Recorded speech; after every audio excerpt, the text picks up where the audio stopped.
നമസ്കാരം. Restaurant cafe ബിസിനസ്സുകളിൽ ചില മെനുകൾ ഡെഡായി പോകാറുണ്ട്. ഡെഡാവുക എന്ന് പറഞ്ഞാൽ വിൽപ്പന കുറഞ്ഞു വന്ന് അത് തീരെ വിൽപ്പന ഇല്ലാതെ ആയി പോകുന്ന അവസ്ഥ വരാറുണ്ട്. പക്ഷേ ചില സാഹചര്യങ്ങൾ കൊണ്ട് ഇത് മെനുവിൽ നിന്ന് മാറ്റി ഒഴിവാക്കാൻ വേണ്ടിയിട്ട് ബിസിനസ് ഉടമയ്ക്ക് കഴിയാതെ വരികയും ചെയ്യും. ചില പാരമ്പര്യമായിട്ടുള്ള ഉൽപ്പന്നമായിരിക്കും അത്, അല്ലെങ്കിൽ ആ ഒരു ഉൽപ്പന്നം ആയിരിക്കാം ഇത്രയും കഴിഞ്ഞ കാലങ്ങളിലൊക്കെ ഈ റെസ്റ്റോറന്റിനെ നിലനിർത്തിയിട്ടുണ്ടാവുക. ഈ ഒരു ടച്ച് കൊണ്ടൊക്കെ ഈ ഉൽപ്പന്നങ്ങളെ എന്ത് ചെയ്യും, ഇവരെ എങ്ങനെയെങ്കിലും നിലനിർത്തി പോകാൻ വേണ്ടിയിട്ട് പാടുപെടും. അപ്പൊ അങ്ങനെ വരുന്ന ഉൽപ്പന്നങ്ങളെ നമുക്ക് എന്ത് ചെയ്യാം എന്നുള്ളതാണ് ഇന്ന് നമ്മൾ ഡിസ്കസ് ചെയ്യുന്നത്. നമുക്ക് ചില ഇമോഷൻ കൊണ്ട് മാത്രം ചില ഉൽപ്പന്നങ്ങളെ നിലനിർത്തി പോകണം എന്നുള്ള യാതൊരു നിർബന്ധവും ബിസിനസ്സിലില്ല.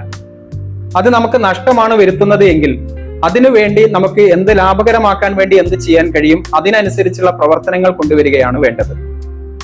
ആ മെനുവിനെ നമുക്ക് ചിലപ്പോൾ ഒഴിവാക്കേണ്ടതാണെങ്കിൽ ഒഴിവാക്കണം, നിലനിർത്തേണ്ടതാണെങ്കിൽ നിലനിർത്തണം. അപ്പൊ നമ്മൾ എന്തൊക്കെയാണ് ആ മെനുവിനെ നമുക്ക് ചെയ്യാൻ കഴിയുക എന്നുള്ളതാണ് ഇന്ന് നമ്മൾ ഡിസ്കസ് ചെയ്യുന്നത്. ഇതില് നമ്മൾ നോക്കുന്നത്, ഒന്ന്, നമ്മൾ ഇത്തരത്തിലുള്ള മെനുകളെ നമുക്ക് റെസിപ്പി റീവാമ്പ് ചെയ്യാം, അതിനെ പുനരുദ്ധാരണം ചെയ്ത് അല്ലെങ്കിൽ അതിനെ ഒരു റീമേക്ക് ചെയ്ത് പുതിയ ഒരു ഉൽപ്പന്നമാക്കി നമുക്ക് അതിനെ എന്ത് ചെയ്യാം, മാറ്റിയെടുക്കാൻ കഴിയുമോ എന്നുള്ളത് പരിശോധിക്കുകയാണ് ആദ്യം ചെയ്യേണ്ടത്. കാരണം ചിലപ്പോൾ ഒരു 5-6 വർഷങ്ങൾക്ക് മുമ്പൊക്കെ തുടങ്ങിയ ഒരു മെനു ആയിരിക്കാം. അതിനെ ഒന്ന് മോഡിഫൈ ചെയ്ത് പുതിയ ടേസ്റ്റിലേക്കും പുതിയ പ്രസന്റേഷൻ രീതികളിലേക്കും ഒക്കെ മാറ്റി അതിനൊന്ന് റീവാമ്പ് ചെയ്ത് നമുക്ക് എടുത്തു കഴിഞ്ഞാൽ നമുക്ക് ആ മെനു ചിലപ്പോൾ ഒരു പുതിയ പ്രൈസിങ്ങിൽ പുതിയ ഒരു മെനു ആയിട്ട് നമുക്ക് ഇൻട്രൊഡ്യൂസ് ചെയ്യാൻ പറ്റുന്ന രൂപത്തിലേക്ക് തന്നെ കൊണ്ടുവരുവാൻ വേണ്ടിയിട്ട് കഴിയും. അങ്ങനെയാകുമ്പോൾ നമുക്ക് ആ മെനു നമുക്ക് എന്ത് ചെയ്യാം, ആളുകളെ അട്രാക്ട് ചെയ്യാൻ വേണ്ടി ഉപയോഗിക്കുന്ന ഒരു മെനു ആക്കി ഈ മെനുവിനെ മാറ്റാൻ കഴിയും.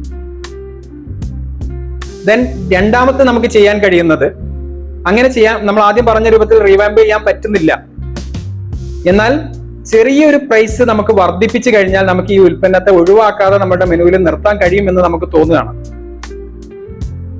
അങ്ങനെയെങ്കിൽ അത് നമുക്ക് പ്രാക്ടീസ് ചെയ്ത് നോക്കാം. ചെറിയൊരു വർധനവ് ഈ മെനുവിൽ വരുത്തിയതിനു ശേഷം അത് നമ്മുടെ മെനുവിൽ അതേപോലെ തന്നെ നിലനിർത്താൻ വേണ്ടിയിട്ട് ശ്രമിക്കുക. അത് കസ്റ്റമർ സ്വീകരിക്കുന്നുണ്ട് എങ്കിൽ നമുക്ക് ഇവിടെ ഉണ്ടാകുന്ന ലോസ് നമുക്ക് കുറയ്ക്കാൻ കഴിയും. നമ്മുടെ പാരമ്പര്യമായിട്ടുള്ള ഉൽപ്പന്നമായതുകൊണ്ട് നമുക്ക് അതിനെ ഒഴിവാക്കാതെ തന്നെ ആ ഒരു ട്രെൻഡിൽ നമുക്ക് കൊണ്ടുപോകാനും കഴിയും. ഈ രണ്ട് കാര്യങ്ങളും നമുക്ക് ചെയ്യാൻ കഴിയുന്നില്ല എങ്കിൽ നമുക്ക് ചെയ്യാൻ കഴിയുന്ന മറ്റൊരു ഓപ്ഷൻ എന്ന് പറയുന്നത് അതിനെ എടുത്ത് ഒഴിവാക്കുക എന്നുള്ളത് മാത്രമാണ്. ഈ മെനുവിൽ നിന്ന് അത് എടുത്ത് ഒഴിവാക്കുക. അതിന് നമുക്ക് എത്ര ഇമോഷണലി നമുക്ക് ആ മെനുവായിട്ട് കണക്ഷൻ ഉണ്ടെങ്കിലും നമ്മൾ അത് എടുത്ത് ഒഴിവാക്കൽ മാത്രമാണ് അതിനൊരു ഓപ്ഷൻ ഉള്ളത്. അല്ലെങ്കിൽ അത് നമുക്ക് നഷ്ടങ്ങൾ ഉണ്ടാക്കിക്കൊണ്ടേയിരിക്കും. നമ്മൾ മറ്റുള്ള മെനു വിറ്റിട്ട് കിട്ടുന്ന ലാഭം കൂടി നമ്മൾ ഈ മെനുവിന്റെ ഉൽപാദനത്തിന് ചെലവഴിക്കും. ആ ലാഭം നമുക്ക് ഇതിലൂടെ ചോർന്നു പോവുകയും ചെയ്യും. നാലാമതായിട്ട് നമുക്ക് ഒരു പരീക്ഷണം കൂടി അതിൽ നടത്താൻ കഴിയും എന്നുള്ളതാണ് റീപ്ലേസ്മെന്റ് ചെയ്യാം. ആ മെനുവിനെ അവിടെ നിന്ന് എടുത്തു മാറ്റിയിട്ട് അതിന് പകരമായി അതേ ട്രെൻഡ് വരാൻ സാധ്യതയുള്ള മറ്റൊരു മെനുവിനെ നമുക്ക് അവിടെ പ്ലേസ് ചെയ്ത് കൊടുക്കുക. ഇതാണ് നമുക്ക് മറ്റൊരു ഓപ്ഷൻ ഉള്ളത്, ഒരു റീപ്ലേസ്മെന്റ് ഓപ്ഷൻ. അങ്ങനെ റീപ്ലേസ് ചെയ്യുമ്പോൾ നമുക്ക് ആദ്യത്തെ മെനുവിൽ നിന്ന് ഉണ്ടായിരുന്ന നഷ്ടം നമുക്ക് ഒഴിവാക്കാനും പുതിയ മെനു കൂടുതൽ ആളുകൾ സ്വീകരിക്കാൻ കഴിയുന്നതുമായിട്ടുള്ള മെനു ആയിരിക്കണം എന്നുള്ളത് മാത്രം. അപ്പൊ നമ്മുടെ മെനുവിൽ നമുക്ക് ഡെഡായി കിടക്കുന്ന ഡിഷുകളെ നമ്മൾ എന്ത് ചെയ്യണം എന്നുള്ളതാണ് ഇന്ന് നമ്മൾ ഡിസ്കസ് ചെയ്തത്. ഡെഡായി കിടക്കുന്ന ഡിഷുകൾ നമുക്ക് നഷ്ടങ്ങൾ വരുത്തിക്കൊണ്ടേയിരിക്കും. മറ്റുള്ള മെനുകളിൽ നിന്ന് കിട്ടുന്ന ലാഭം നമുക്ക് ചോർത്തി കളയുകയും ചെയ്യും. അപ്പൊ നമുക്ക് ആദ്യം ചെയ്യാൻ കഴിയുന്നത് റെസിപ്പി റീവാമ്പ് ആണ്. അതൊന്ന് റീമേക്ക് ചെയ്യാൻ വേണ്ടിയിട്ട് നോക്കുക എന്നുള്ളതാണ്. രണ്ടാമതായിട്ടുള്ളത് അതിന്റെ പ്രൈസ് അല്പം വർദ്ധിപ്പിച്ച് അത് നമുക്ക് ലാഭകരമായിട്ട് നിലനിർത്താൻ കഴിയുമോ എന്നുള്ളത് പരീക്ഷിക്കുക എന്നുള്ളതാണ്.